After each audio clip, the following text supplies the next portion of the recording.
Сэдэв үзэл бодол. Дэлхийд дахнаад цар тахлын хэмжээнд хүрээд байгаа коронавирусын өвчлөл дэлхийн нийт хүн амыг аз давтуулаад байгаа юм. Монгол улсын хувьд улсын онцгой комисс өнөөдөр шинээр шийдвэр гаргалаа. Улсын онцгой комиссийн шин шийдвэрээр 5 дугаар сарын 31-ний өдөр хүртэл хөл хорионы дэглэмийг дахин сунгаар болсон байна. Иргэд үүн дээр ямар ач холбогдол өгж байгаа, коронавирусын өвчлөлийн эсрэг ямар арга хэмжээ авч байгаа талаар Сэдэв телевиз Сэдэв үзэл бодол нэвтрүүлгээрээ та бүхэнд хүргэж байна. Та COVID-19 өвчнөөс хэрхэн өөрчлөлт сэргийлж байна? Ямар арга хэмжээ авч байгаа вэ? Би иргэнийхөө үгийг биелүүлээ гэртээ байна. Тэгээд гадуур гарахдаа амны агалт хэрэглээд ажиллахаар гадуур гарахгүй байгаа. Өдрөөр гараа угаагаад тэгээд ариутгаад тэгээд явахдаа одоо бээлийн өмсөх маска зөөх. Тийм тухайн өөнийхөө ариун цэврээ бас өөрөө сах. Гараа бол тогтмол угааж цэвэрлээ. Айгуу сайн гараа угаадаг болж байгаа. Ариутгаад маск банк зүүж байгаа, гадуур бол банк. Бага насны хүүхдүүдийг бол ерөөсөө зээмэнэр гаргахгүй байгаа. Дээрээс нь. За тэгээд энэ эрүүл мэндийн яамныхаа зөвлөмжийн дагуу гараа угаагаад тэгээд маска тогтмол зүгээд шийдэх юм уу. Тэгээд болж өгвөл гэр орондоо тогтмол юуг нь бариад л байж байна да. Зөвлөмжөөр дагж байна. Ерөнхийдөө гадуур дотор явахдаа маска сайн зүүж जैन, гарын биелийг өмсч хэрглэж जैन.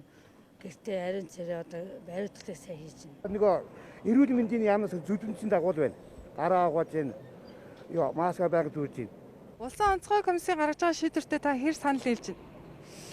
Энэ цар тахлын үеэр ч одоо тэр улсын онцгой комисс яг энэ зөв шийдвэрүүдийг манайгаа өөрсдөө бас нэг жоохон зарим шийдвэрээр дургуй ч юм уу тиймэрхүү байгаад тах шиг байна. Тэгээд яг эдгээр маань яг бидний төлөө ард иргэдийн төлөө гэсэн нэг иймэрхүү зүйлийг хийж байгаа болохоор энэ дээр нэг бид нар нэг өөрөө ундууцаад ах зүйл хэрэггүй байх гэж бодож байна. Манай ер нь улсын онцгой комиссийн гаргаж байгаа шийдвэр бол айгүй цагаа болсон зөв шийдвэрүүд байгаа. Төр засаг маань энэ дээр айгүй сайн ажиллаж байгаа гэж бодож байгаа. Нийлж байгаа ш. Одоо 5 сарын 31-ний хүртэл одоо хаана юмнуудыг зогсоож байгаа ш. Яг тий хүн болгоно л одоо өөрсдийг гэсэн дор бүрнээ одоо өөрийгөө тусгаарлаж тий ингээд өвчин завдлангаа бүхнээс л хамгаалж лээвэл одоо Зөв. Харин манай харин эрт хилээ хаасан болсон байхгүй. Гаднаас тамж орж ирэх бол. Одоо ингээд тусгай үүргийн онгоц нисгээд Монгол иргэдээ гадаадаас авчирч гин гэж байна тий. Энэ Монгол иргэдээ хоёр талд хуваагдуулчаад байна л да. Зарим нь зөв гэж байна, зарим нь буруу гэж байна. Энэ талаар таны бодол? Авчирхан зөвлөдөө миний хүүхд бивэл бас хүүхдээ ирүүлэхийг л бодсон шүү дээ. Ер нь гадаад байгаа иргэдээ авчрах хэрэгтэй л дээ. Ерөнхийдөө дотооддоо бол хяналттай байгаа.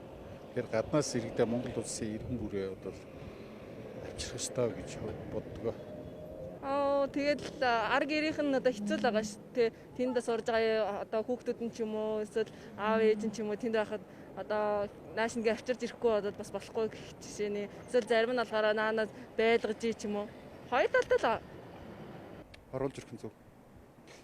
Тэгээд одоо яах юм бэ? Тэр улсуудад ч одоо энэ Оросоос орж ирж байгаа оюутны тэнцээ Оросд нь бас цагийн хэцүү байна гэж энэ Оросд нэг хүн оюутан хүүхэд өвдлөө гэж бодоход Оросыгоо сонгох, Монголыгоо сонгох тэр хүүхэд дотор хайрандаа тэгээд наашаач ирж чадахгүй тэр 4 оны дүн тэр хүүхэд яах вэ би тэ.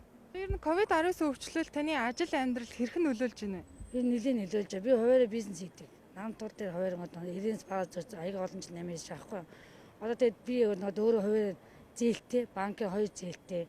Тэгээд дээрэс нь бид чинь хуваараа бизнес хийдэг учраас гар дээр 10% одоо хөдөө мөнгө авдаг. Тэгээд тэрнийг одоо хүүнд бид ингээд дарлуулж байгаа. Ерөнхийдөө. Тэгээд тэрийг зарим нь зогсоохгүй байхгүй хувь учраас. Банкуд бол бизнесийн хэрэглээний зээл гэдгээр орчоод бизнесийн зээл бол тэрэнд нь хамрагдахгүй. Тэгээд дээр нь бид одоо тэгээд бараа металланд урдаас авч чадахгүй учраас яаснаар би одоо барааныхаа оронд маск авч шүү дээ. Нөлөөлж байна. Яаж нөлөөлж? Одоо хөнгөө байж шүү дээ. Одоо энэс өөр юм хийж чадахгүй юм чи одоо тэгээд готоос зөөрч. Айгуул хөнгөө. Буруу 60-70% хөнгөө.